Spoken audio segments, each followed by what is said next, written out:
नमस्कार. नमस्कार.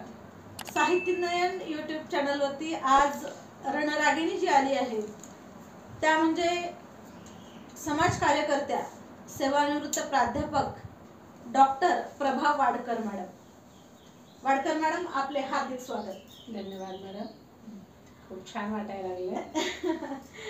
आज आपण अगदी निखळ मोकळ्या गप्पा मारणार आहोत आणि आपला जो कार्यप्रवास आहे तो जाणून घेणार आहोत. नक्की. ज्या कार्यप्रवासामधून नक्कीच युवा पिढीला प्रेरणा मिळणार आहे याची मला खात्री आहे. कारण संघर्ष काय असतो हे मॅडमच्या आता सगळ्या बोलण्यातून आपल्याला ऐकायला मिळणार आहे आणि त्या संघर्षानंतरचं मिळणारं यश, त्याची चव काय असते हे सुद्धा आपल्याला जाणून घ्यायला इथं निश्चित मिळणार आहे. त्यामुळे मी सुरुवात करते. सुरुवातीला मला असं विचारावंसं वाटतं की आपलं बालपण कोणत्या कशा, म्हणजे एकतर तुमचं जन्मगाव कोणतं आणि बालपण कशा पद्धतीनं गेलं? माझं जन्मगाव उमरगा, उस्मानाबाद जिल्ह्यातील उमरगा, प्रॉपर उमरगा तालुक्याची मी. तिथेच माझा जन्म झाला. माझं बालपण म्हटलं तर रम्य आणि म्हटलं तर खूप खडतर आहे.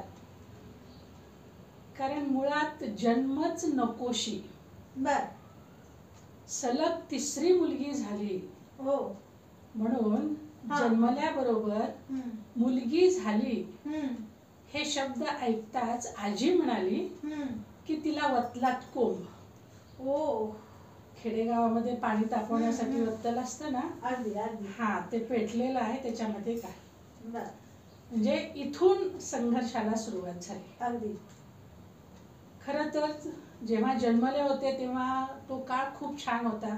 मला काहीही कळत नव्हतं. कारण मला कळायच्या अगोदर मला आता माझ्या वडिलांचा साधा चेहराही आठवत नाही. अशा काळात माझे वडील, म्हणजे मी इतकी लहान असताना वडील गेले. मग तेव्हा परिस्थिती खूप चांगली होती. आम्हाला शेती जरी नसली तरी वडील व्यापार करायचे. भुसार व्यापार होता त्यांचा. त्या काळात पैसा नव्हता, धान्य होतं. मग लोक दर रविवारी आठवड्याच्या बाजारला तेल, तिखट, मीठ, रॉकेल वगैरे आणण्यासाठी पसामुटा ज्वारी धान्य द्यायचे आणि त्याच्यातून पैसा घेऊन यायचे. बरोबर. मग असा तो व्यापार होता आणि इतकी चांगली परिस्थिती होती की घरामध्ये धान्याच्या थप्पी होत्या. आणि हा काळ असाच चालू झाला. पण आमचं दुर्दैव म्हणावं, वडिलांना अल्सरचा त्रास सुरू झाला. तो त्रास इतका वाढत गेला आणि जवळजवळ ते अंथरुणाला पडल्यासारखे झाले. माझी आई माझ्या आजी आजोबांना एकुलती एक. त्यांना 12 एकर शेती होती. कासार शिर्शी हे माझं आजोळ. आणि लग्न होऊन ती उमरग्याला आलेली. माझे आजोबा म्हणले माझ्याकडे एवढी मोठी शेती, अजून जावयाला शेती काय करायची आहे. आणि हा विचार करून त्यांनी काही म्हणजे फार मुलगा प्रॉपर्टीवाला असावा असा काही विचार केला नाही. मग छान सगळं चाललेलं होतं. पण वडील आजारी पडले. मग आजोबांनी ती शेती मुलीच्या नावाने करायचं ठरवलं. आणि तो समाज खरं तर अशिक्षित होता, अडाणी होता. माझी आजी आजोबा अतिशय भोळी माणसं होती. इतकी भोळी होती की व्यवहार कशाशी खातात एवढं सुद्धा त्यांना म्हणजे हे नव्हतं. इतकी साधी माणसं होती.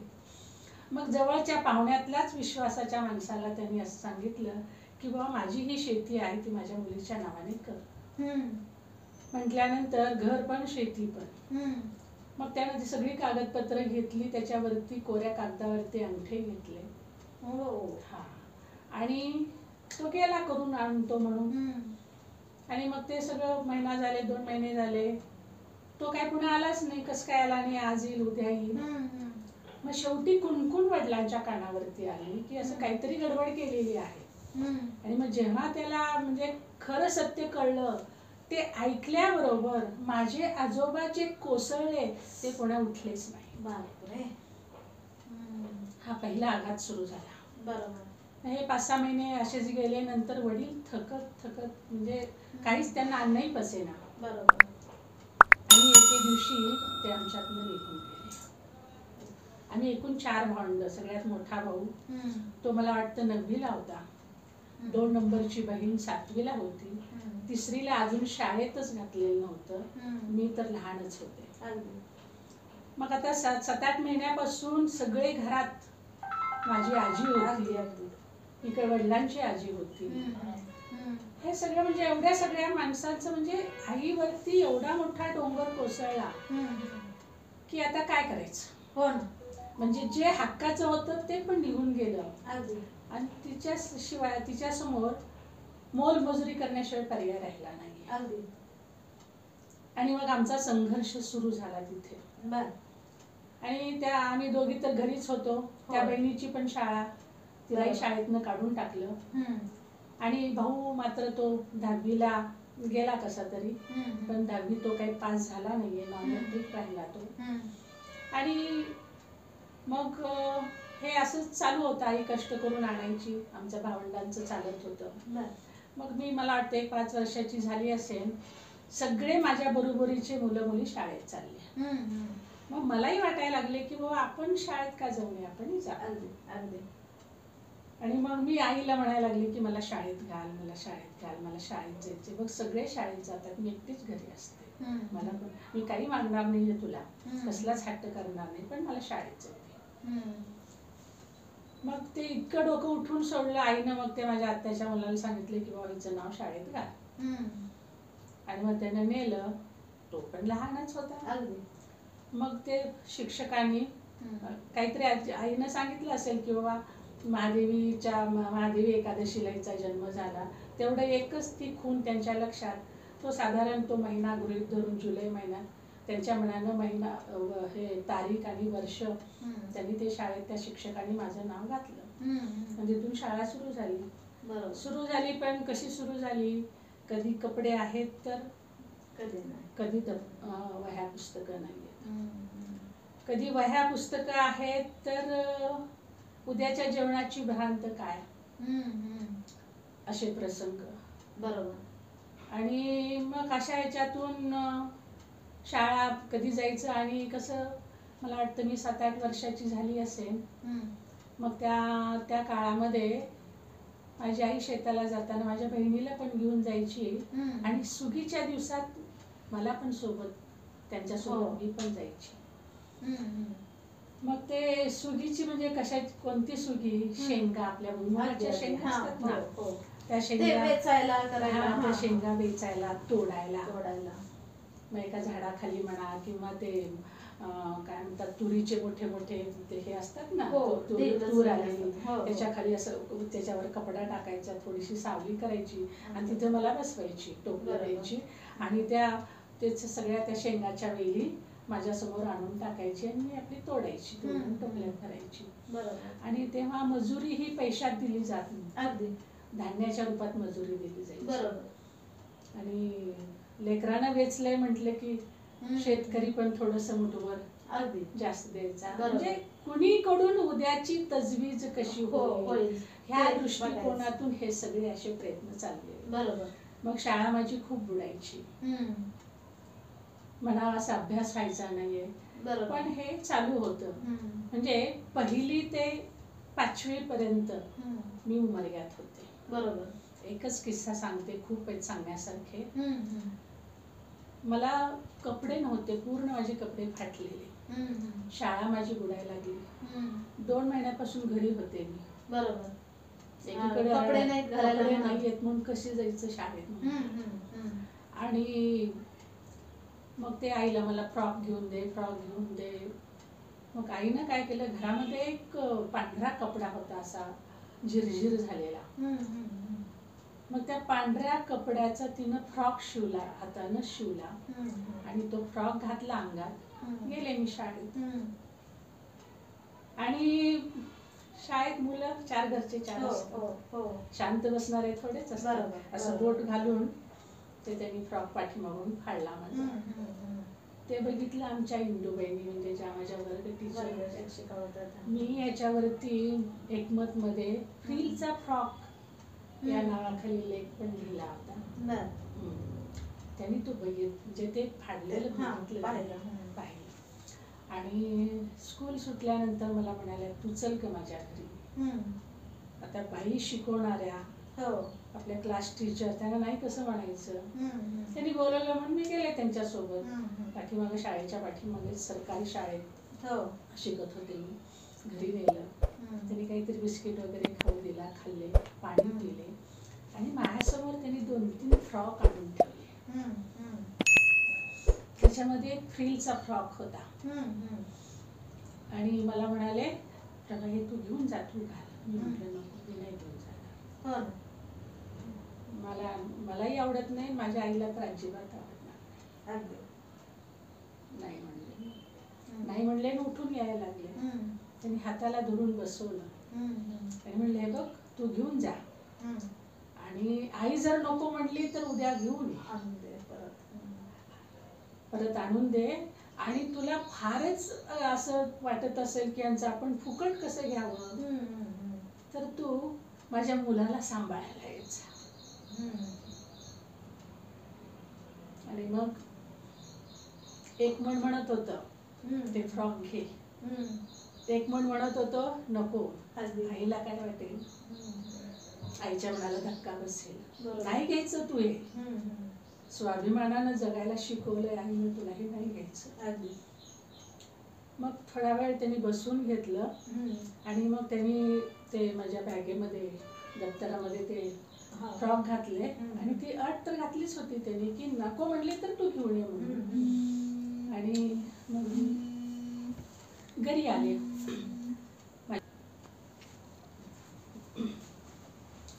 खरं तर गरिबी फार वाईट असते, ती कोणाच्याच वाट्याला येऊ नये, कुणी असू दे, मग ते कोणाच्याच वाट्याला येऊ नये. मग बहीण होती, बहिणीला मी सगळं सांगितलं. बहीण म्हणजे कशाला आणली, आणायचं नसतं असं. त्यांनी दिले म्हणून काय झालं, त्यांच्या मनाचा मोठेपणा झाला, तो नाही आणायचं. मी ठीक आहे म्हणलं, मी उद्याच्याला घेऊन देते म्हणलं. संध्याकाळी आई शेताहून आली. आल्यानंतर मग सांगू की नको, भीती आता काय म्हणते, रागवते काय म्हणते, असं मनात धाकधूक होती. मग मीच सांगितलं, बहिणीला सांगायला लावलं, मीच सांगितलं म्हणलं आईनं माझ्या पोटाला लावून घेतलं. ती खूप रडायला लागली. म्हणजे माझ्या मुलांना मी अंगभर कपडा देखील देऊ शकत नाहीये. खूप रडली. आम्हा तिघी बहिणींना जवळ घेऊन ती रडली. आणि मग दुसऱ्या दिवसापासून ती ठेवून घे वगैरे असं काही म्हणली नाही, तिनं माझ्यावरती सोपवलं. मग मी दुसऱ्या दिवशी त्या बाईने दिलेला फ्रॉक अंगात घातला आणि शाळेत गेले. शाळा सुटल्यानंतर त्यांच्या घरी गेले आणि म्हणले की मी दररोज येणार आहे बाळाला घ्यायला. बरोबर. आणि मी बाळाला घ्यायला दररोज 2 तास थांबत होते. आणि हा प्रवास चालू असताना माझ्या आईचा मावस भाऊ तो ह्याला होता, सातारा जिल्ह्यामध्ये नीरा नदीवर वीर डॅम धरण बांधकाम चालू होतं. तिथं तो ओरशेर म्हणून होता, ज्युनियर इंजिनियर. मग ते दिवाळीला घरी आईला भेटायला आल्यानंतर मग ते म्हणले, ह्याला बसून काय करतेस तू माझ्या भावाला, कारण पुढं पण शिक्षण नाहीये, शिक्षण पण देऊ शकणार नाहीये तो, अशी परिस्थिती आहे, मी ह्याला घेऊन जातो, तिथं काहीतरी कामाधंद्याला लावतो. मग मनावरती अक्षरशः आईनं दगड ठेवला आणि त्याला त्याच्याबरोबर पाठवून दिलं. किती 15 वर्षाचंच वय असेल त्याचं. आणि तो त्यांच्यासोबत गेला, त्या मामासोबत.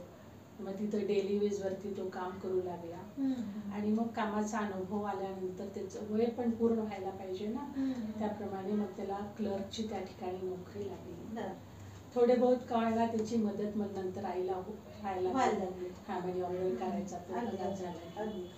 आणि मग मी 1-2 वर्षातच माझ्या मोठ्या बहिणीचं पण लग्न झालं. आईने माझ्या वडिलांनी माझ्या आत्याच्या मोठ्या दिराला, ते भाऊ म्हणायची त्यांना माझी आई, त्यांच्या हातात दिला होता हात की माझे लेकरं तुमच्याच ओटीमध्ये आहे, त्यांच्याकडे तुम्ही लक्ष द्या.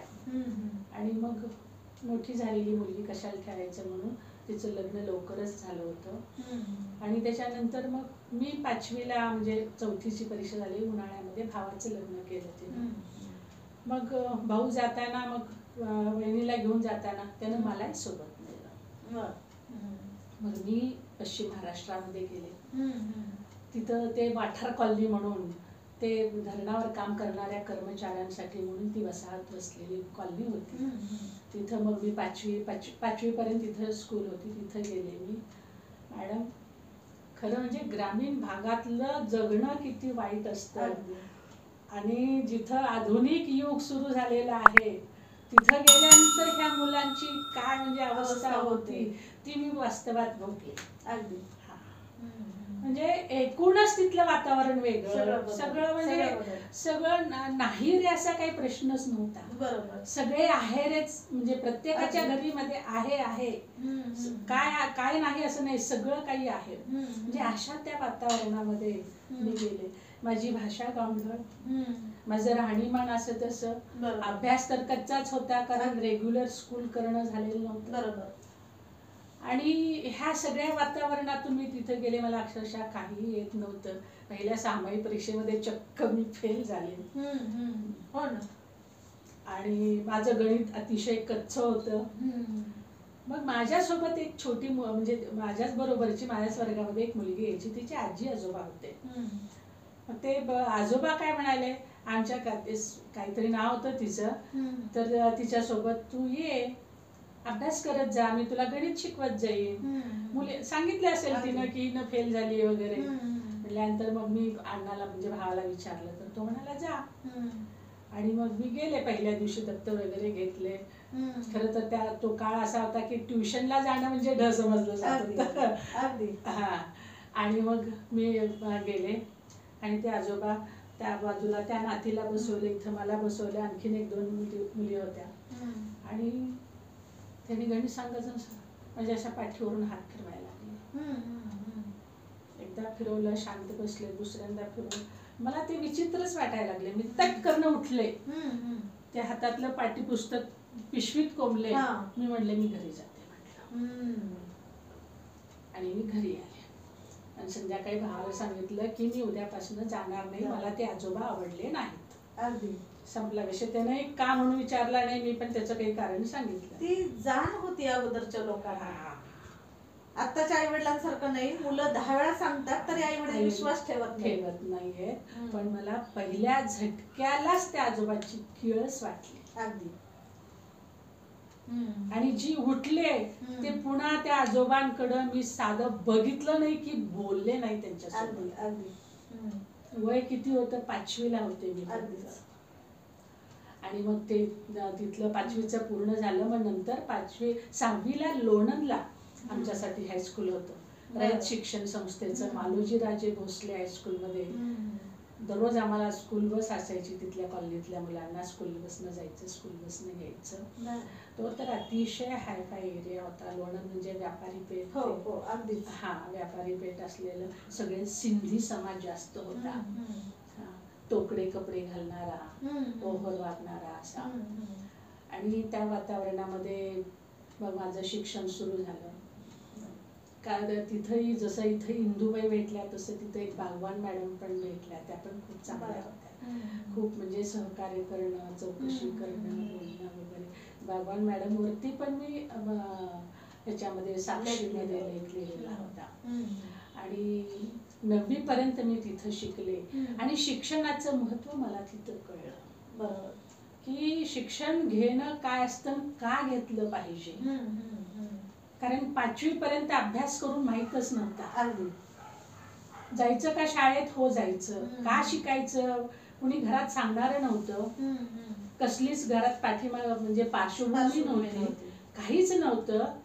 आणि अशा वातावरणामध्ये शिक्षण उगी चला सगळे जातात म्हणून आपण पण जातोय, ही जी भूमिका होती ती भूमिका तिथं बदलली. पण तरी तुम्हाला इतर भावंडांना ती संधी मिळाली, ती संधी मला मिळाली. म्हणजे मोठी बहीण ती 7वी पर्यंत शिकली, पण माझी जी 2 नंबरची बहीण होती मधली, ती घरीच होती.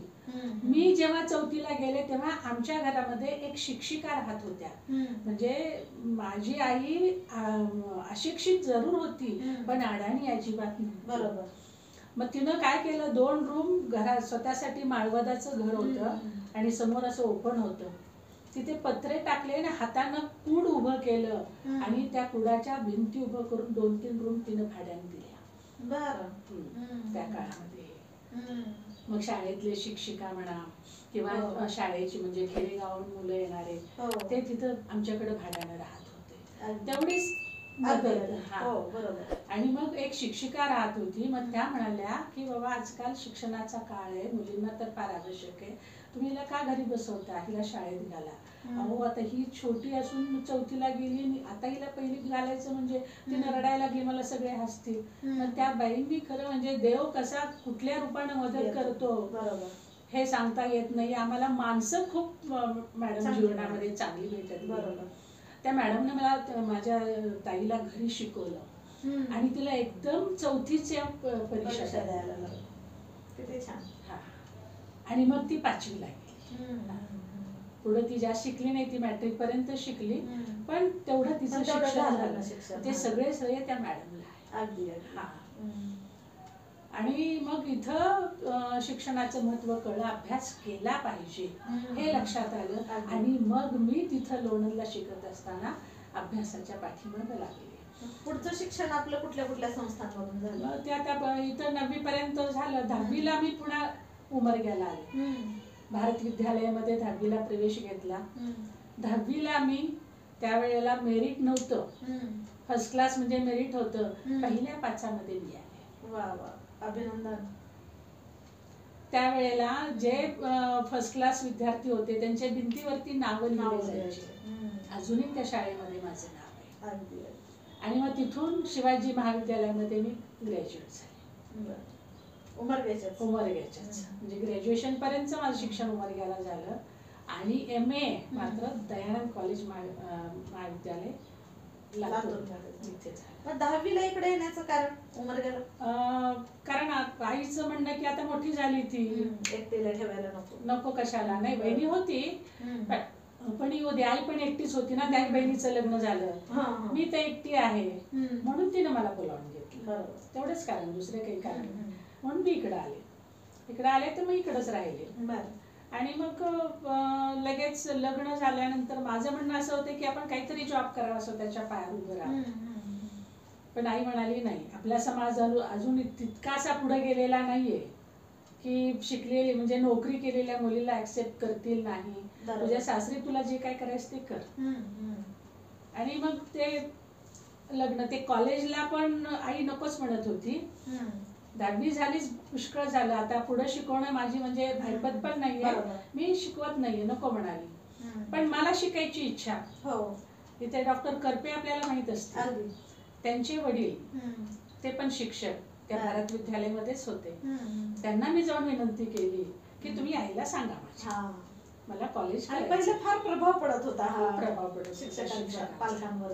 मग ते घरी आले, ते म्हणजे लग्न करणार आहात का? तर म्हणजे गुरुजी असं कुठे लग्न लगेच करायचं म्हणल्यानंतर होत असते का? मग तिला कॉलेजला घाला, नको जमाना चांगला, काही नाही म्हणले, मी घेऊन जातो म्हणले. आणि ते खरंच माझ्यासोबत आले.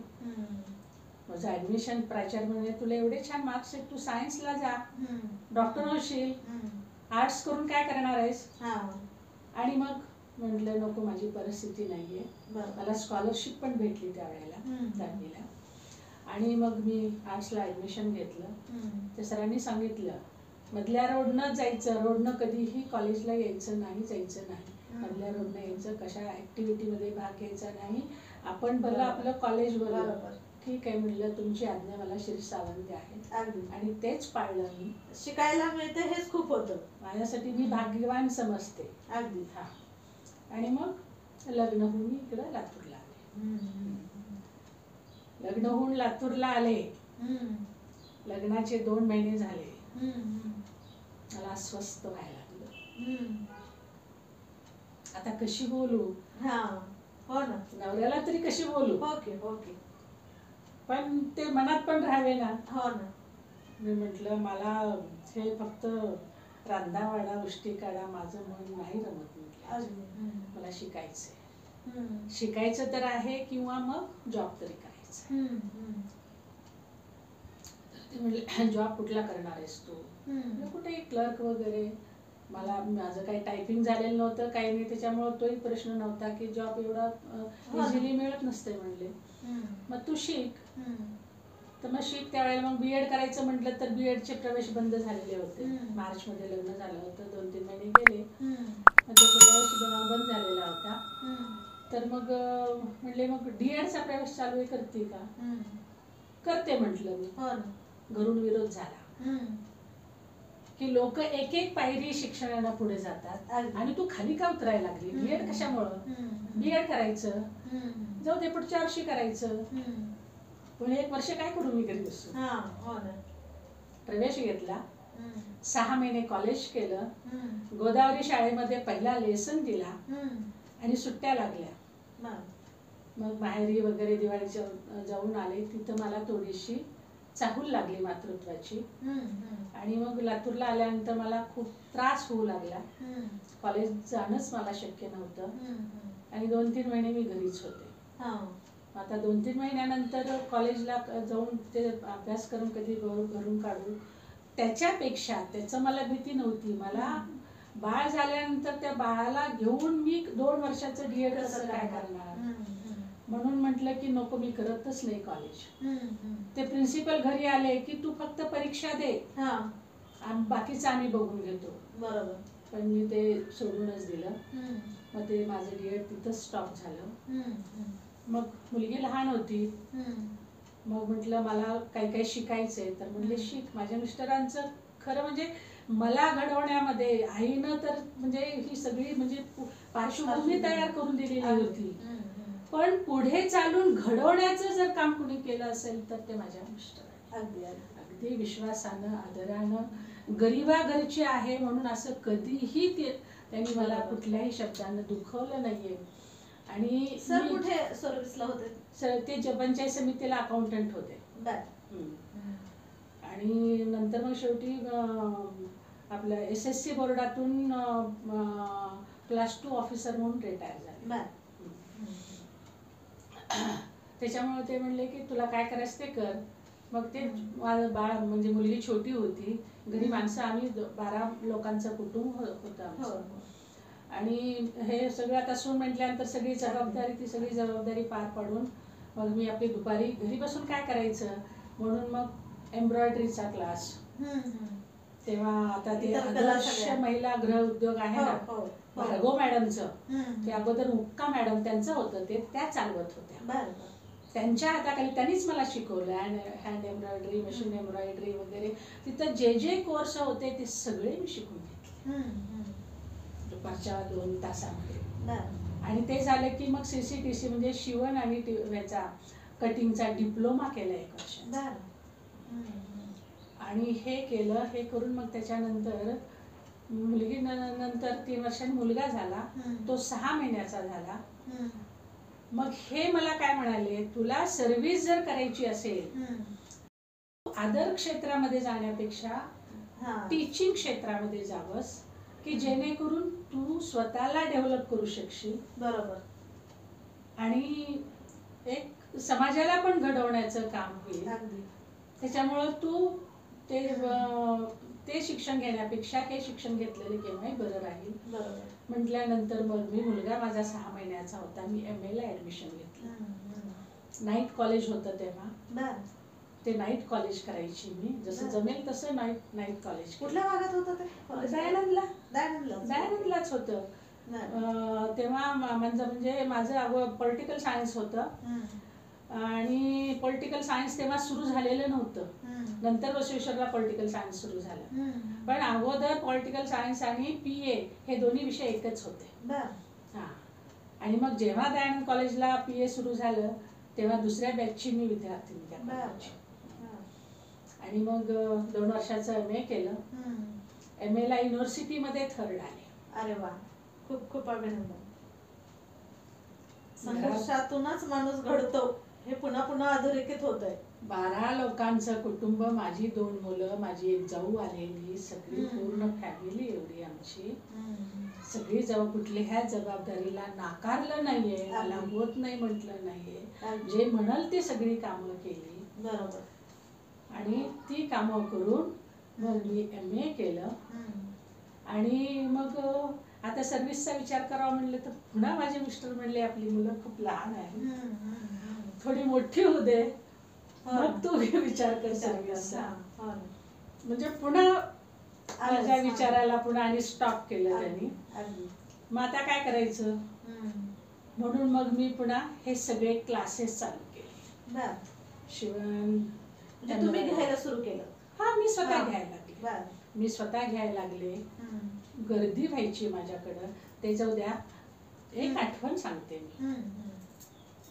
पंचायत समितीकडून ट्रायसम नावाची त्या काळात योजना चालू होती. बर. ट्रायसम म्हणून, म्हणजे ज्या स्त्रिया स्वतःच्या पायावर उभं राहू शकतात त्यांना स्वतःचा बिझनेस करण्यासाठी म्हणून शासन मशीन घेऊन देणार होतं, शिवणाची मशीन.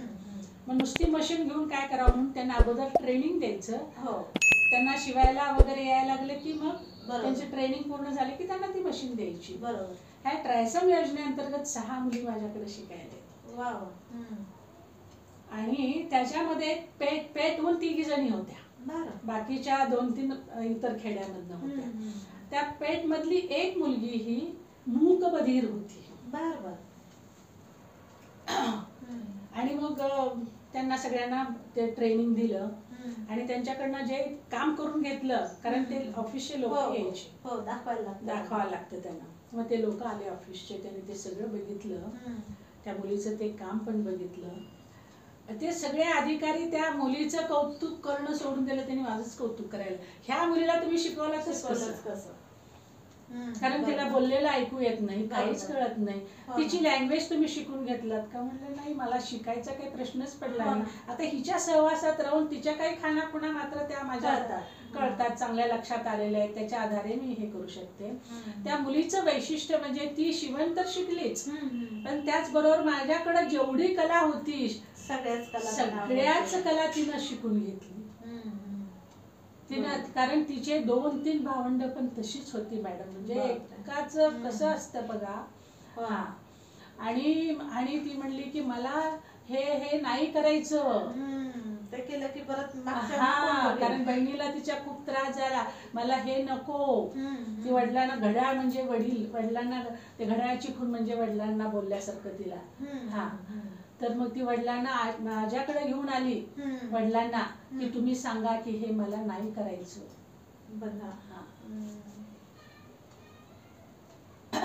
आणि मग ते ट्रायसम अंतर्गत त्या मुली माझ्याकडनं शिकून गेल्या. आणि मग ह्याच्यामध्ये गेले 7-8 वर्ष. आणि नंतर योगायोगानं लातूरमध्ये महिला कॉलेज सुरू झालं आणि ऍप्लिकेशन केलं. इंटरव्ह्यूचा कॉल आला, इंटरव्ह्यू दिला. 7 मजली त्या इमारतीमध्ये इंटरव्ह्यू ठेवला होता. सगळी बडी मंडळी, वाघमारे सर होते, आपले इथले दयानंदचे पाटील सर होते प्राचार्य, बसवेश्वरचे सीतानगरे सर होते, आणि आमच्या संस्थेचे दिलीपराव देशमुख, सचिव बबुरावांजी काळे साहेब आणि विद्यापीठातले लोक. तो इंटरव्ह्यू वगैरे झाला. वाटलं नव्हतं सिलेक्शन होईल म्हणून, पण सिलेक्शन झालं. आणि सेवक आला घरी की तुम्हाला बोलवलंय. म्हटलं कुठं बोलवलंय, कारण इमारतच नव्हती, काहीच नव्हतं. तर सेवक म्हणाला की मांजराच्या ऑफिसमध्ये बोलवलंय. मांजरा म्हणजे सहकारी साखर कारखाना, त्याच्या तर शिवाय चौकामध्ये कॉर्नरला जे खालच्या बाजूला ऑफिस आहे ते मांजराचं ऑफिस होतं त्यावेळेला. मग तिथं गेलो. मग आम्ही, मग सचिव साहेबांनी, खरं माणसं खूप म्हणजे चांगली, म्हणजे किती मोठ्या मनाची माणसं, इतका रिस्पेक्ट दिला त्या लोकांनी. आणि सुरुवातीला होते बरेच जणे, पण हजर होतो आम्ही, 4-5 जणीच होतो हजर. आणि मग त्यांनी आम्हाला सांगितलं, चिचकोटे सरांना प्राचार्य म्हणून घेतलं, ते रिटायर्ड होते. आणि मग ते काय करायचं काय नाही ते मला माहित नाहीये, हे चिचकोटे सर सांगतील आणि तुम्ही त्यांच्याकडनं समजावून घ्या. तुम्हाला आम्ही घेतलेलं आहे, तुमची निवड झालेली आहे, तुम्हाला प्राध्यापक म्हणून काम करायचं आहे. ठीक आहे म्हणलं. मग त्या सरांनी बोलावून, म्हणजे सरांकडे गेल्यानंतर सरांनी सांगितलं की तुम्हाला विद्यार्थी शोधावे लागतील. नोकरीची सुरुवात अशी झाली. संघर्ष. संस्था नवीन म्हटलं तर विद्यार्थी आणावेच लागतात. आणि कसं जुलै महिन्यात सुरू झाला होता, 4 जुलैला आम्हाला बोलावलं होतं. तेव्हा सगळे ऍडमिशन देखील सगळे होऊन गेले होते. आणि त्यावेळेला कसं दयानंद, बसवेश्वर आणि हे 3 रेप्युटेड कॉलेजेस. आणि हे अजून कशातच काही नाही आमच्याकडे विद्यार्थी कुठून येणार. इमारत नाही, ऑफिस नाही, काहीही नाहीये. आणि मग दुसऱ्या दिवशी मग त्याने एक जीप दिली, ड्रायव्हर दिला आणि एक सेवक दिला. मी, माझ्या बरोबरीच्या हिस्ट्रीच्या धोत्रे मॅडम, खेळाच्या बिरवलकर मॅडम, आम्ही तिघी आणि अवस्थी मॅडम एक होत्या आणि लायब्ररी रेड्डी मॅडम, 5 जणी दोघी ऑफिसला बसले, आम्ही तिघी फिरती सुरू केली. मग पूर्ण हा सगळा लातूर भोवतीचा परिसर आम्ही पिंजून काढला. लातूर मधल्या सगळ्या शाळा, एकतर 12वी झालेल्या मुली पाहिजेत, नसता मग D.Ed झालेल्या मुली, बरोबर, की ज्यांनी फर्स्ट इयरला ऍडमिशन त्या घेतील. अशा पद्धतीने नोकरीची सुरुवात झाली आमची. नोकरीमधले काही चांगले वाईट अनुभव? एखादा खूप चांगले अनुभव म्हणजे मुली आजच्या काळामध्ये मुलींची काय अवस्था आहे, मुली कुठल्या परिस्थितीतून शिक्षण घेतात हे त्या काळामध्ये आम्हाला प्रत्यक्ष जवळून बघायला मिळालं, अनुभवलं. ते खूप चांगले अनुभव आले. आणि जेव्हा भूकंप झाला, त्या भूकंपानंतर 93चा भूकंप झाला, त्या 93च्या भूकंपानंतर विद्यापीठाने एक युनिट निर्माण केलं होतं मनोरंजनाचं, की भूकंपग्रस्त लोकांचं दुःख तर आपण दूर करू शकत नाही, पण कमीत कमी एक तासासाठी त्यांचं मनोरंजन करू शकतो, अशा हेतूनं ते युनिट तयार केलेलं होतं. त्याच्या सोबत मला राहता आलं, त्या मुलांसोबत. जवळून दुःख काय असतं त्या म्हणजे मानसिक दृष्ट्या, कारण घरचे लोक डोळ्यात देखत म्हणजे काय झाले, ढिगाऱ्याखाली सापडून त्याच्यामध्ये गाडले गेले. त्याच्यामुळे त्यांची मानसिकता कशी झाली हे बघितलं. आणि NSSच्या शिबिरातून मुलांनी जे काम केलं होतं, अक्षरशः हाताला घट्टे पडले होते मुलांच्या. ते मोठ्या मोठ्या सरी, लाकडं ते उचलून मुलांनी दाखवलं, त्यांच्या हातावरून असं हात फिरवलं, त्या मुलाच्या डोळ्यातनं पाणी आलं, माझ्या आईचा हात फिरल्यासारखं वाटायला. म्हणजे सगळ्या अवतीभोवती सगळ्या कॉलेजचे NSSचे शिबिर त्या काळामध्ये तिथं होते. पाऊस म्हणजे पाऊस लागलेला, चिखल झालेला, भयानक परिस्थिती. नळदूरच्या मुली तर 10 दिवसाचं राहतं शिबिर त्यांनी अटेंड केलं. सगळीकडे पाणी आणि आतमध्ये त्यांचं ते हे तंबू ठोकलेलं, त्याच्यामध्ये मुली थांबल्या. त्यांच्यासोबत मी एक रात्र त्यांच्यासोबत थांबले. म्हणजे ते फार शिकून गेलं. आणि अफाम या संघटनेसोबत मी जोडली गेली त्या काळामध्ये. पुण्याची इथं 12 नंबर पाटीला त्यांचं आहे, युनिट आहे. त्या अफाम संघटनेला मी जोडली गेली. त्या लोकांचं प्रबोधन करण्यासाठी म्हणून नेहमी मला ते बोलवायचे, मी लेक्चर्स द्यायची त्यांना. आणि असंच एक भूकंपामध्ये हे विधवा झालेल्या महिला किती जमाव्यात मॅडम महिला, फक्त भूकंपामध्ये अशा नाही, 75 बायका जमा झालेल्या होत्या. तेवढ्या 2-4 गावातल्याच, तसंच सगळ्या झाडून आलेल्या. आणि मग ते प्रत्येकीने एक प्रश्न आपला मांडायला सुरुवात केला, कारण त्या काळामध्ये नवरा जर गेला तर बाईला 50,000 रुपये शासन देऊ करणार होतं.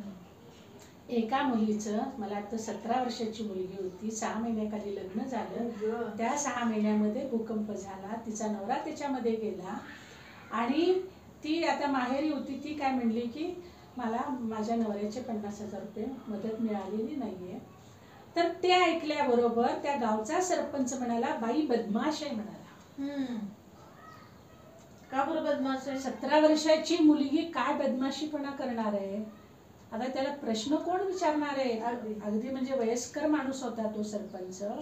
आम्ही सगळेजण एकमेकांच्या तोंडाकडे बघायला लागलो. तर म्हणला, ही लग्न झाल्यानंतर भूकंप होईस तोपर्यंत सासरी राहत होती, आता भूकंप झाल्यानंतर जी माहेरी गेली ती पुणे यायला तयार नाहीये. म्हणजे त्यांचं भांडण असं होतं की ते 50,000 रुपये तिनं इथं आली की आम्हाला मिळतील. कोणाला? सासरच्या लोकांना. आता माहेरी राहिली म्हणजे माहेरचे लोक घेणार.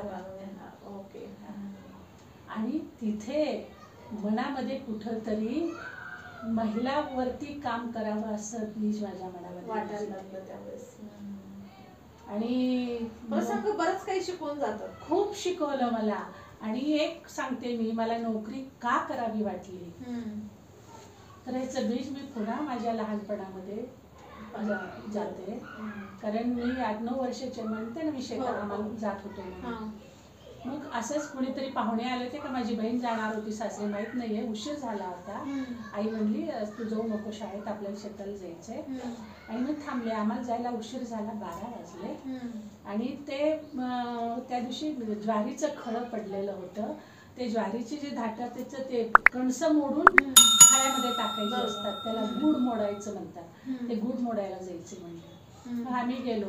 सगळ्या लोकांनी आधीच काम चालू केलं होतं.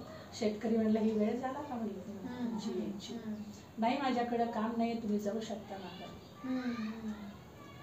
आणि त्या माणसाने आम्हाला बाहेर काढलं. दिवसभराचं जे मिळणार होतं ते पण मिळालं. ते मिळालं नाही, पण अपमान वाटला ना तो इतकं. म्हणजे खरं कळत नसत्या वयामध्ये माझ्या मनावरती जो खडा ओढला गेला, तो अद्यापही पुसला गेलेला नाही. तो नाहीच पुसला जात. कारण वेळ ही प्रत्येकावर येत असते, पण माणसानं माणसासारखं वागलं पाहिजे.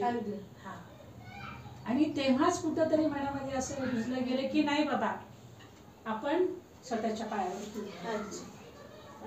आणि म्हणून हे मी स्वस्थ कधीच बसू शकले नाही. सतत काही ना काही ऍक्टिव्हिटी मी आतापर्यंत चालू केली. मग आता सामाजिक क्षेत्राकडे कशा वळाला? आता सामाजिक क्षेत्राचं बीज पण पुन्हा माझ्या बालपणामध्ये झालं. माझ्या आजीची एक मैत्रीण होती, ती एकटीच होती, तिला कोणच नव्हतं. मग संकट काळामध्ये माझ्या वडिलांनी तिच्याकडून मदत घेतली, आर्थिक मदत. आणि त्यावेळेला माझ्या वडिलांनी वचन दिलं होतं की ही तर तुला लगेच मी परत करेन, पण शेवटपर्यंत मी तुझा सांभाळ करेन, मी तुला अंतर देणार नाही. कारण आजीचीच मैत्रीण होती ना ती.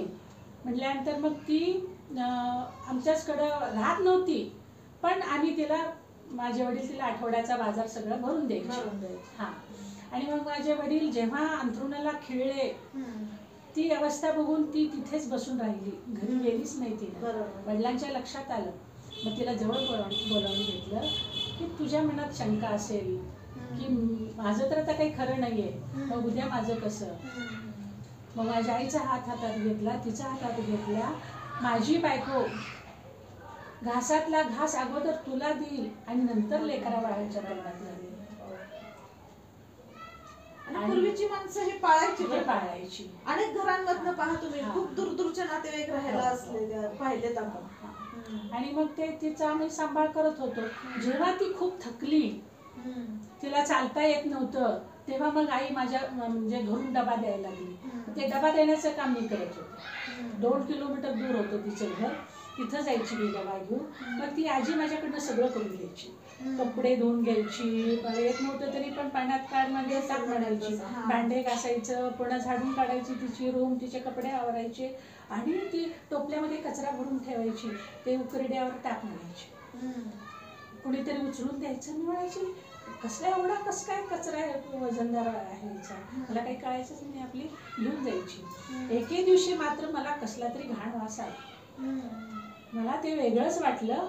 मग मी आले, घरी आले, तनतन घरी आले आणि रडायला लागले. म्हटलं तू मला अजिबात मी उद्यापासून जाणार नाही. का, काय झालं?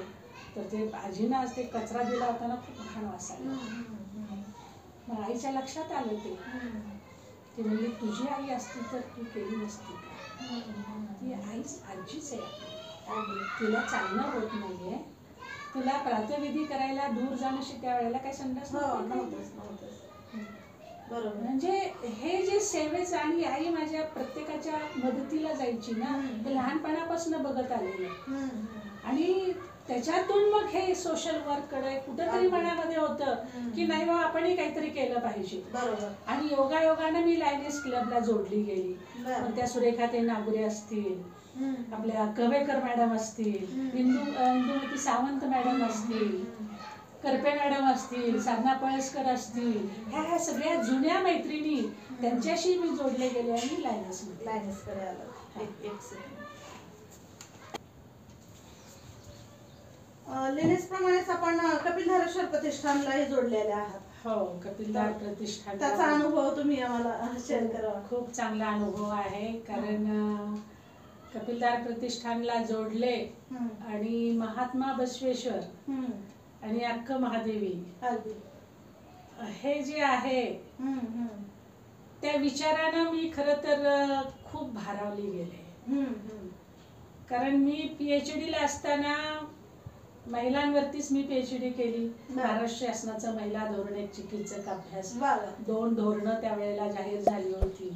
ती दोन धोरणं खरंच महिलांपर्यंत पोहोचलेली आहेत का, पोहोचली असतील तर कितपत पोहोचलेली आहेत, त्याचं बीज तर सांगितलंच होतं मी. तर मग ते महिलांवरती काम करत असताना किंवा महिलाला जोडली जात असताना त्यावेळेला निर्मल कुमार फडकुलेंचं एक पुस्तक माझ्या वाचनात आलं होतं आणि तो पहिला संदर्भ मी माझ्या थेसिस मध्ये त्यांचा दिला होता. मग ते PhD वगैरे झाली त्यावेळेला पुन्हा काही मला वाचन त्याचं झालं नाहीये. महात्मा बसवेश्वरांचं थोडकं त्रोटक वाचनात आलं होतं. म्हणजे बसवेश्वर एवढे आपल्या धर्माचे संस्थापक असून, एवढा मोठं त्यांचं काम असून अजिबात कोणालाही माहित नव्हतं. आणि असं असताना किती आपण म्हणजे मागे राहिलो, म्हणजे आपल्याच धर्माला आपण विचारायला मागे ठेवलंय. ते थोडासा हा एक भाग मला त्याच्या बाबतीत म्हणावा असं वाटतं की त्यांचं सगळं जे लेखन आहे, वैचारिक लेखन असेल, समाज प्रबोधनपर असेल, ते किंवा वचन साहित्य असेल, ते सगळं कन्नड भाषेत आहे. सगळं कन्नड भाषेत. आणि आपण महाराष्ट्रात असल्यामुळे आपल्याला ते तितकं ज्ञात नव्हतं. जेवढं कन्नड लोकांना त्याचं महत्व वाटत असेल तेवढं आपल्या लोकांना वाटत नव्हतं त्यावेळेस महाराष्ट्रातल्या लोकांना. पण कालांतराने त्याची जेव्हा भाषांतर आली तेव्हा मात्र खूप मोठ्या प्रमाणावर त्याचा प्रचार सुरू झाला. नंतरच ते माहित होत गेलं ना, प्रचार आणि प्रसार दोन्ही झालं. आणि ते माहीत झाल्यानंतर मग इथं हे बसव समितीकडून इथे एक मला वाटतं हे ठेवलं होतं, 3 दिवसाचं कॉन्फरन्स ठेवली होती बसव समिती मार्फत लातूरला. 2010 ला कॉन्फरन्स झाली. मग त्या कॉन्फरन्स मध्ये एक त्यांना पुस्तिका काढायची होती. तर मग ती पुस्तिका, आता मग लेडीज फार कमी होत्या आणि मी महिलांवरती काम केलंय, PhD झाले हे माहीत झालेलं असल्यामुळं ते सुनील हेंगणे सर म्हणून आहेत, मग ते माझ्याकडे आले आणि मला म्हणाले की मॅडम तुमचा एक लेख लिहून पाहिजे. मी म्हटलं लेख लिहून देते, पण माझ्याकडे साहित्य काहीच नाही. म्हणले जे आहे ते प्रांजळपणे सांगितलं, साहित्य माझ्याकडे काहीच नाहीये. तर मग ते म्हणले ठीक आहे मी आणून देतो साहित्य. आणि मग त्यांनी ते मला साहित्य थोडं आणून दिलं आणि मी अक्क महादेवीवरती त्यांना लेख दिला. आणि तो लेख वाचून देगलूरहून मला फोन आला. दुसऱ्याचा म्हणण्यापेक्षा माझ्या मुलीच्या सासऱ्यांचा फोन आला आणि मॅडम लेख तुमचा चांगला आहे. आणि तिथं त्या वेळेला अनुभव मंडप खूप चांगला चालत होता, अजूनही चालतो अनुभव. देगलूर म्हणजे कर्नाटक बाउंड्री. कर्नाटक बाउंड्रीवरचं. आणि मग तिथं गेल्यानंतर मग पुन्हा नंतर मग त्यांनी म्हणाले की तुम्ही आमच्या हे अनुभव मंडपाला एके दिवशी या आणि अक्क महादेवीवरती बोला. किती छान संधी छान होती, पण मला म्हणजे भीती वाटायला लागली, कारण विचार इतके गहन आणि प्रगल्भ आहेत. ते बोलणं म्हणजे चेष्टा नव्हती. आता एकीकडून प्रश्न असा झाला की एकीकडून व्याही म्हणतायत, नाही कसं म्हणावं. आणि मन म्हणत होती की नाही जा तू व्याख्यानाला. तयारी केली. 1 मे ला व्याख्यान होतं. आदल्या दिवशी गेले मी आणि ते व्याख्यान झालं. आणि विशेष सांगायचं म्हणजे मॅडम दयानंद कॉलेजचे प्राध्यापक गंगाधरराव हिंगोले सर, की जे माझे गुरु MA ला त्यांनी मला शिकवलेलं, ते देगलूरचेच. आणि त्या व्याख्यानाला सर तिथे बसलेले आहेत. मला माहीतच नाही, सरांनी सांगून ठेवलं होतं की मॅडमला मी दिसू देऊ नकात किंवा मी काही बोलणार नाहीये, त्या बोलू शकणार नाहीत असं काहीतरी वाटलं असेल.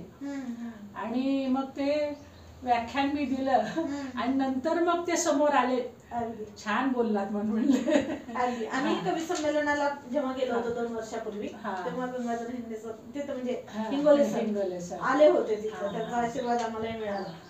आणि मग तेव्हापासून मग कपिलदार प्रतिष्ठानला जोडले गेले.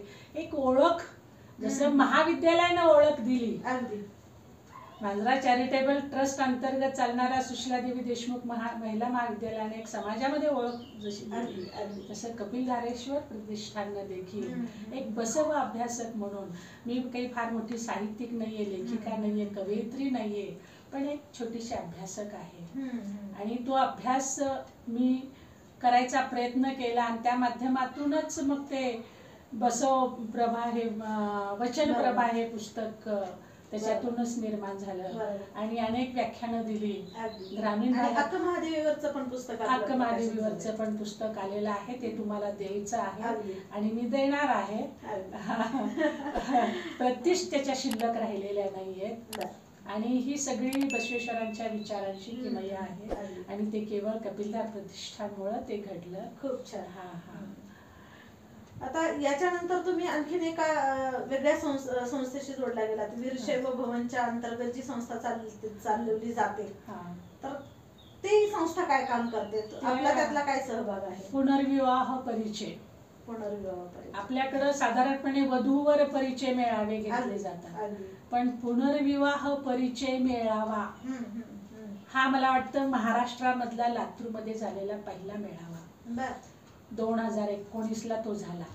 हा. आणि हे पुनर्विवाह म्हणजे कोण होते? जर जे विधवा आहेत, विधूर आहेत, घटस्फोटित आहेत, मग स्त्री असतील, पुरुष असतील, लिंगायत समाज आणि पोट जातीतल्या लोकांसाठी. आणि लोक सांगायला देखील म्हणजे असं हे थोडस हे करत होते की माझी मुलगी घटस्फोटित आहे, घरामध्ये बसलेली आहे, असं सांगणं सुद्धा कमीपणाचं समजलं जात होतं किंवा जातंय. मग तसे कोण समोर येणार आहे त्यांनी आपलं नाव देणार आहे. म्हणून मग मग उमाकांची कोरे असतील, विवेकजी जाणते असतील, प्राध्यापक पत्राळे सर असतील किंवा ॲडव्होकेट जयश्रीताई पाटील असतील, डॉक्टर वर्षा काय नाव आपलं वर्षा बिराजदार सासरचं हॉस्पिटल आहे, वैष्णवी हॉस्पिटल, सासरचं नाव आठवेना. हा, तिचं आडनाव मात्र बिराजदार आहे. तर हे सगळे त्याच्यामध्ये होते. त्यांनी मला पण बोलावून घेतलं, एक बसव अभ्यासक, हा, की एक महिलांना किंवा जे लोक येतील पालक वगैरे त्यांना एक मार्गदर्शन करणं म्हणून तो परिचय मेळावा ठेवलेला होता. त्या परिचय मेळाव्याची एक प्रमुख व्याख्याता म्हणून त्या ठिकाणी मी उपस्थित होते आणि तो मेळावा मॅडम बंदिस्त ठेवला होता. लोक यायला तयार नव्हते आणि नाव द्यायला देखील तयार नव्हते, पण हे सगळं स्वरूप सांगितल्यानंतर मग त्यांनी ती संमती दिली आणि तो बंदिस्त मेळावा घेतला. कल्पनेपेक्षाही अभूतपूर्व असा प्रतिसाद मिळाला. आम्ही तर म्हणतो की हे हिमनगाचं एक टोक आहे. बरोबर. असे अनेक आहेत की आता उतार वयाला आम्ही काय करायचं, आई वडील आहेत तोपर्यंत आमचं ठीक आहे, त्याच्यानंतर आम्हाला सोबत कोण आहे, अशा विचारानं त्रस्त झालेले किंवा एक चिंता करणारे. परवा 38 वर्षाच्या एका स्त्रीचा फोन आला की मॅडम मला पुनर्विवाह करायचा आहे. ती वेल एज्युकेटेड आहे, MA PhD झालेली आहे, B.Ed कॉलेजला, M.Ed कॉलेजला ती टीचिंग करते औरंगाबाद. मला करायचं आहे. म्हणजे असे कितीतरी आहेत. आणि मग पुन्हा नंतरच्या ह्याच्यामध्ये आम्ही असं निर्णय घेतला की तिचा तर स्वीकार करायचा आहे, पण ती एकटी असेल तर तिचा स्वीकार होऊ शकतो, पण अपत्यासहित असल्यानंतर तिचा स्वीकार होत नाही समाजामध्ये. आम्ही मुलगी करून घेतो, पण ते तिच्या मुलाला आम्हाला देऊ नका, ते तुम्ही सांभाळ करा, पालकांना म्हटलं जातं. मग आम्ही अशी संकल्पना मांडली की तिच्या अपत्यासहित तिचा स्वीकार आणि त्याच्या अपत्यासहित त्याचा स्वीकार. त्याच्या अपत्यासहित परंपरेनं अनेक वर्षापासून स्त्री स्वीकारत आली, पण तिला तिच्या अपत्यासह स्वीकारलं जात नाहीये, ही अशी अट ठेवून. आणि ते इतकं त्या विवेक जाणतेने इतकं सिस्टमॅटिक पद्धतशीर ही संकल्पना ते आजही राबवत आहेत. ते ऍप चालू केलेलं आहे पुनर्विवाह परिचय म्हणून.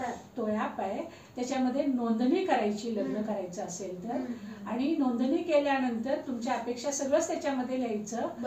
मग तुम्हाला अनुरूप मुलगाच दाखवला जाईल, अगदी दुसरे कुठलेही तुम्हाला दिसणार नाही. त्याला किंवा तिला बरोबर. जे अनुरूप आहेत तेच, आणि 50 वर्षाच्या आतल्यांसाठीच आहे, पुढच्यांसाठी नाही. आणि वर्षा बर्डे, डॉक्टर वर्षा बर्डे. तर डॉक्टरचा सल्ला घ्या, ही अट ठेवली, डॉक्टरचा सल्ला घ्या. आम्ही फक्त तुम्हाला स्थळ सुचवणार, बरोबर, बाकी त्या स्थळाची चौकशी तुम्हीच करायची, ते जमवणं करणं सगळं तुम्ही करायचं, आम्ही फक्त तुम्हाला एकत्र आणू की बाबा हे असे आहेत एवढं आम्ही सांभाळणार. वकिलाचा सल्ला घ्या, डॉक्टरांचा सल्ला घ्या, आणि आमच्याकडे जे समुपदेशक आहेत त्यांचा सल्ला घ्या. मग मी असेल, पत्राळे सर असतील, विवेक जानते असतील, यांचा सल्ला घ्या. बरोबर. आणि मग हे करा. छान संकल्पना. हा, अतिशय चांगला, एवढा चांगला प्रतिसाद आहे. आता तर आकडेवारी आम्ही द्यायचं बंद केलेलं आहे. पण आता मला याच्यात एक प्रश्न आपल्याला विचारावा असं वाटतो की वयाची अट 50 ठेवण्यामागे आपला काय दृष्टिकोन होता? आता कारण 50 नंतर साधारणपणे माणसाचं वय जे काही घडतं ते 50च्या आतच घडतं ना. मुलबाळ होणं म्हणा, न होणं म्हणा. मग 50च्या नंतर त्यांना हे करण्यात काय आहे, म्हणून एक मर्यादा म्हणून ते 50च्या आत ठेवलं. 50च्या पुढच्या लोकांसाठी आम्ही ते तुमचं तुम्ही करा, तुम्हाला करायचं असेल तर तुमचं तुम्ही शोधा आणि करा. पण हे कारण ह्यांचं वय पण भरपूर आहे ना, साधारणपणे 30-1 वर्षापासूनच, हे 30 म्हणा 25 म्हणा, फार लवकर काही काही घटना जे ऍक्सिडेंट वगैरे जातात वगैरे, हे फार मोठे. आता परवाच्या कोरोना काळामध्ये तर किती बेकार घटना घडलेल्या आहेत. म्हणजे लग्न होऊन वर्ष 6 महिने झाले नाही तोपर्यंत कोरोनामध्ये असं झालेलं आहे. मग त्यांच्यासाठी मग पुढचं एवढं मोठं आयुष्य पडलेलं आहे, म्हणून त्यांना कुठंतरी एकत्र आणावं. आणि म्हणून त्याच्याच दृष्टिकोनातून ही संकल्पना चालू केली. खूप छान. आपण याच सोबत योगा क्लासेस वगैरे घेतात, त्याच्या संदर्भाने खरं तर हे कॉलेजमध्ये असताना अनेक ऍक्टिव्हिटीमध्ये काम करण्याची सवय मुलांना, अगदी म्हणजे स्पर्धा परीक्षा म्हणा किंवा वादविवाद स्पर्धा म्हणा, ह्याच्यामध्ये प्रोत्साहन देणं, त्यांना वेगवेगळ्या ठिकाणी पाठवणं वगैरे, ही कामं माझ्याकडेच असायची. आमच्या कॉलेजचे प्राचार्य अशा विद्यार्थ्यांना माझ्याकडे पाठवायचे. केवळ महिला कॉलेज नाही, आमचं जनरल कॉलेज होतं, सगळ्याच युनिटचे माणसं हक्कानं सांगायचे. आणि मी सांगते, पहिल्या वर्षी कारण सगळेच काही स्टाफ एकदम भरणं शक्य नसतं. डीएड पण चालू केलं, बीएड पण चालू केलं, जनरल 11वी-12वी चालू केलं, इकडं महिलांचं युनिट चालू झालं. आणि मग डीएडला कार्यानुभव शिकवायला टीचर पाहिजे होता. चिचकोटे सरांनी हे घेतलं, मीटिंग घेतली आणि म्हटले तुमच्याकडे जे जे काही सर्टिफिकेट आहेत ते उद्याच्याला घेऊन या. कोणाला विचारत बसले नाही ते, तू काय शिकली वगैरे, जे काय ते घेऊन या म्हटल्यानंतर मला जेवढे सर्टिफिकेट मिळाले होते, मग ते शिवण असेल, कलेक्टरकडनं बरेच मिळालेले होते, ते सगळे घेऊन त्यांच्याकडे. अरे वा म्हणले, चांगला कॅन्डिडेट मिळाला की म्हणले उद्यापासून मॅडम तुम्ही डीएडचं कार्यानुभव घ्यायचं. म्हणजे सुप्त गुण जे आहेत त्या सगळ्याला वाव मिळाला. वाव, खूप छान वाव मिळाला. आणि मग त्याच्यातून मग ते आम्ही, कारण एपीआय कॉलेजला आपला एपीआय वाढला पाहिजे ना, मग केवळ शैक्षणिक काम करून उपयोगाचं नाही, समाज उपयोगी कामं पण खूप महत्वाची आहेत. मग त्याच्यामध्येच मग ते लायनेस आलं, नंतर एक कपिलदार प्रतिष्ठान आलं, आणि मग आम्ही, मला वाटतं 2006 का 7ला ज्येष्ठ नागरिक नाही, नंतर जोडले गेले मी. रामदेव बाबाचं ह्याला हरिद्वारला जाऊन 10 दिवसाचं योगाचा कोर्स केला. आम्ही काही महिला प्राध्यापिका नांदेडच्या, त्या मॅडमचं एक खूप माझी चांगली मैत्रीण डॉक्टर नंदिनी तडखलकर म्हणून, तिचे ऋण मी कधीही विसरू शकणार नाहीये. कारण माझी PhD झाली ती केवळ त्या मॅडममुळे झाली. कारण माझे गाईड इंगोले सर पीपल्स कॉलेजचे प्राचार्य, आणि त्याच्यामुळं मग सगळं सारखं नांदेडला जावं लागत होतं. त्या दोघांनी मला खूप सहकार्य केलं. वेळ असेल तरच सर या म्हणायचे, नसतं आज नको म्हणायचे. कधी मला हेलपाटा करू दिला नाही. आणि टायपिस्ट पण मी तिथलाच ठेवला होता. मग तुम्हाला आता PhD केलेली, तुम्हाला तर चांगला अनुभव आहे. शेवटचे 2-3 महिने किती महत्वाचे असतात, किती काटछाट इकडचं तिकडचं इकडं करावं लागतं. मग त्या मॅडमकडं मी थांबायची, आणि त्या सगळ्या लोकांनी घरची एक मेंबर म्हणून मला सहकार्य केलं. मॅडमचे मिस्टर, त्यांचे 3 मुलं, त्या मॅडम, आम्ही कुठे कॉन्फरन्सला गेलो की दोघी, एक नसले की जोडी कुठे म्हणायची. म्हणजे इतकं म्हणजे छान हे ते सहकार्य केलं. त्यामुळे PhD त्या योगाला सोबत होत्या. त्या पण योगाला सोबत होत्या. आणि मग त्यापासून मग मी लायनेसची अध्यक्ष प्रेसिडेंट झाल्यानंतर मग शिबिर घेणं, शाळेमध्ये शिबिर घेतले. बसवेश्वर महाविद्यालयामध्ये मुलींसाठी शिबिर घेतलं 15 दिवसाचं. मग ह्या सगळ्यात ते योगाचं माझं चालूच होतं. नंतर मग मी रिटायरमेंट नंतर ज्येष्ठ नागरिक संघटनेत जोडली गेली. आणि जेव्हा कोरोना चालू झाला तेव्हा बाहेर घेणं शक्य नव्हतं आणि म्हणून मग ते ऑनलाईन चालू झालं. म्हणजे ऑनलाईनचा पण फायदा घेतला. ऑनलाईनचा पण फायदा घेतला. दररोज 5:30 ते 7:30 पर्यंत हा आमचा 1.5 तासाचा योगा चालू असायचा. 10-15 महिलांचे ग्रुप असायचे. 10-10 महिलांचा ग्रुप होता. तर मग ते रोडगे सर आणि पोटे सर म्हणून त्या दोघांचा, मानकर सर यांचा खूप म्हणजे त्याच्यामध्ये वाटा आहे. मग त्यांनी मग 4 दिवसाला 8 दिवसाला वेगवेगळ्या ग्रुपवर मला पाठवून गायडन्स देणं वगैरे. त्यांनी तर माझे खूप व्याख्यानं त्या काळामध्ये म्हणजे हे द्यायला लागले वेगवेगळ्या विषयावरची. आणि मग ते आताही झालं तर चालूच आहे. मग आता ह्या सगळ्या ह्याच्यासोबत माता नागाई वाचनालय सुरू करावं असं वाटणं, हा विचार कधी मनात आला? कधी सुरू केला हा विचार? आला मनात रिटायरमेंट नंतर. हे तर सोशल वर्क चालूच होतं, पण तरी पण वेळ कसा घालवायचा आपण. आणि अवतीभोवतीच सगळा समाज मी पाहत होते. प्रत्येक बाईच्या हातामध्ये मोबाईल आहे, प्रत्येक मुलाच्या हातामध्ये मोबाईल आहे. अरे वाचन संस्कृती आता लोप पावते की काय असं मनामध्ये कुठंतरी वाटायला लागलं. मग आपण लायब्ररी का सुरू करू नये? 1-2 जरी कुटुंब आपण घडवलं तरी आपण भरून पावलो. ह्या विचारातून मग ते ग्रंथालयाचं फॅट डोक्यात सुरू झालं. मग आता आपण एकट्यानं तर सुरू करणं शक्य नाहीये, म्हणून मग पहिली चर्चा आपलीच झाली होती. हो हो, तुम्ही पण आलेला होता त्यावेळेला. त्या अंतर्गत मग सखी वाचक मंच वगैरे चालू केलं. मग ते राजकुमार कत्ते असतील, सुनील लेंगले असतील, आमच्या भागातल्या त्या उमा आपल्या ह्या कामशेट्टी मॅडम असतील, शेळके मॅडम असतील, सिद्धेश्वरी मॅडम असतील, हे सगळे म्हणजे जवळच्या लोकांना घेऊन, संचालक त्या म्हणजे त्या कार्यकारिणीमध्ये त्यांना घेऊन मग ग्रंथालय उभं केलं. आणि त्याच्या अंतर्गत छान कार्यक्रम मला राबवता आले. त्यातल्या पहिल्या कार्यक्रमाची संधी मला मिळाली. तुम्हाला मिळाली होती. मग पुस्तक वाचन असेल, कवी संमेलन असेल, वृक्षारोपण असेल, असे विविध उपक्रम ते राबवले. आणि आता जे काही वाचक आहेत, तर 1-2-3 वाचक असे आहेत की एक बाई आपल्या मुलाला घेऊन येते आणि तो मुलगा मग ते पुस्तक मी आपलं नेहमीप्रमाणे दिलं, काढलं, म्हणले एक घेऊन जा. तो मुलगा म्हणला की एक नको आजी, आम्हाला 2 पुस्तकं पाहिजे. म्हणलं 2 कशाला पाहावेत? तुला कुठं वाचता येतं?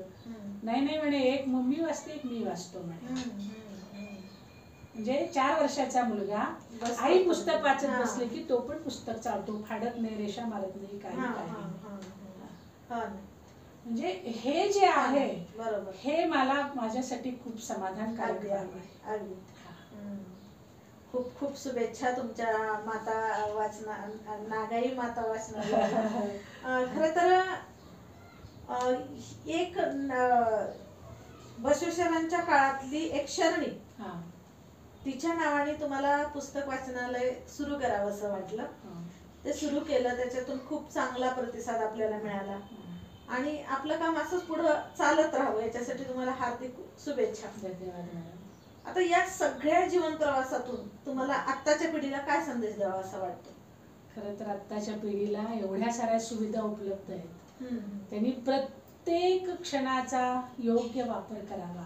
प्रत्येक संधी, कारण संधी ही दार ठोठावत असते, आपण तिला आत घेतलं पाहिजे, ह्याचं भान ठेवलं पाहिजे. कुठल्याही गोष्टीला म्हणजे वाहत न जाता प्रवाहावर वाहण्यापेक्षा एक वेगळा मार्ग जर अनुकरण करता आलं किंवा जाता आलं तर तशी वाट चोखावी. एक 4 ओळीत मी सांगेन म्हणजे कवितेच्या. सारा अंधारच प्यावा, सारा अंधारच प्यावा अशी लागावी तहान, सारा अंधारच प्यावा अशी लागावी तहान, एका साध्या सत्यासाठी, एका साध्या सत्यासाठी देता यावे पंचप्राण. क्या बात है.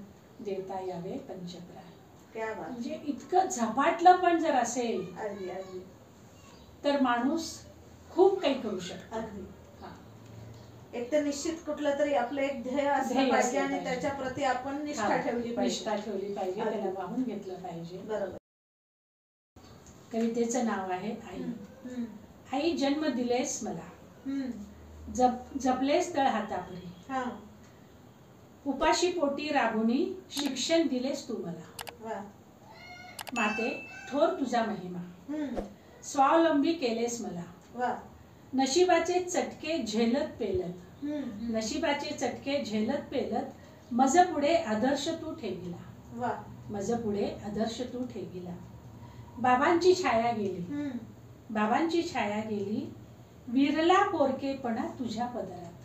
क्या बात. विरला पोरकेपणा तुझ्या पदरात, पंखात घेऊनी हत्तीचे बळ, पंखात घेऊनी हत्तीचे बळ, खंबीर तू उभी राहिली, खंबीर तू उभी राहिली. संस्काराची दिली शिदोरी, पूर्ण उरले जीवनभर, पूर्ण उरले जीवनभर. मंत्र सेवेचे देत बदलीस, मंत्र सेवेचे देत बदलीस, प्रयत्नांती परमेश्वर. क्या बात. अपार माया तव हृदयात, अपार माया तव हृदयात. अण्णा आप्पा अव्वा अक्का, अण्णा आप्पा अव्वा अक्का. गोड वाणी सदैव मुखात, गोड वाणी सदैव मुखात.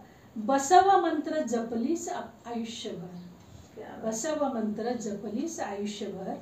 गाऊ किती मी गाथा, आठवण येते बघ पदोपदी, गाऊ किती मी गाथा, आठवण येते बघ पदोपदी. चरणी ठेविते तुझ्या माथा, आशीर्वाद दे आई मला, आशीर्वाद दे आई मला. खूप खूप धन्यवाद.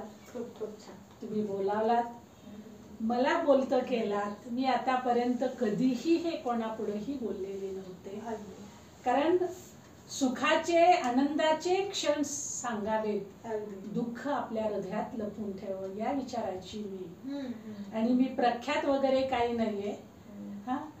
खूप खूप धन्यवाद. म्हणजे तुम्ही बालमजूर ते प्रख्यात लेखिका म्हणा, डॉक्टर PhD करून डॉक्टर मिळवलेली पदवी म्हणा, प्राध्यापक म्हणून मिळवलेलं नाव म्हणा, किंवा समाजासाठी आपण समाजाचं काही देणं लागतो या भावनेतून समाजासाठी केलेलं काम म्हणा, इथपर्यंतचा जो प्रवास आहे हा प्रवास जर आत्ताच्या पिढीने ऐकला तर निश्चित त्यांच्यात काही ना काहीतरी बदल होईल ही आशा व्यक्त करते आणि थांबते. खूप खूप धन्यवाद.